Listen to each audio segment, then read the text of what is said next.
13 September থেকে 4টি রাশির জীবনে সংকট, ভয়, সমস্যা এগুলো দেখা যাবে। কারণ মঙ্গল আর শনির ষষ্ঠক যোগ তৈরি হচ্ছে 13 সেপ্টেম্বর থেকে, আর এটা থাকবে 45 দিন পর্যন্ত।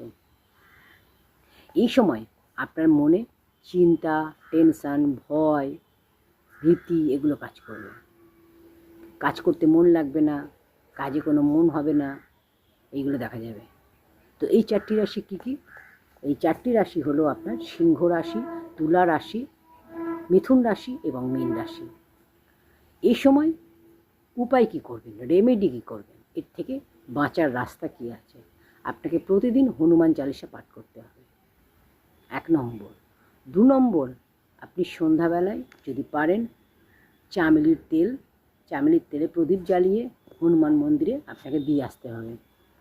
3 নম্বর হচ্ছে আপনি যেটা করবেন সেটা হচ্ছে অশ্বত্থ গাছের গোড়ায় সন্ধ্যাবেলায় একটা 4মুখী প্রদীপ নেবেন আর তিলের তেল দিয়ে সেটা আপনি জ্বালিয়ে আসবেন যদি পারেন। নেক্সট যেটা করবেন সেটা হচ্ছে 11 বার ওম সং শনিশ্চারায় নমঃ, ওম সং শনিশ্চারায় নমঃ এই মন্ত্রটা আপনাকে পাঠ করতে হবে প্রতিদিন সন্ধ্যায়।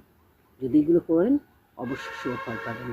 এই 4টি রাশির জীবনে সংকট, ভয়, দুর্ঘটনা এগুলো দেখা যাবে 13 সেপ্টেম্বর থেকে 45 দিন এটা থাকবে। তো এই 4টি রাশি ব্যক্তিরা সাবধানে থাকুন।